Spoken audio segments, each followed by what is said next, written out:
How to pay with cash on McDonald's app. At first, open the McDonald's app and browse the menu to select the items you want to order. Once you have added all your items to the chart, proceed to checkout.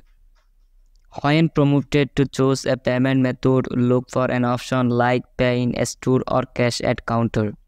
Select this option to indicate that you will be paying with cash when you pick up your order. Then confirm your order and any additional details required by the app. You may receive an order confirmation or a QR code to present at the counter when you pick up your order. After that, visit the McDonald's restaurant you select for pickup.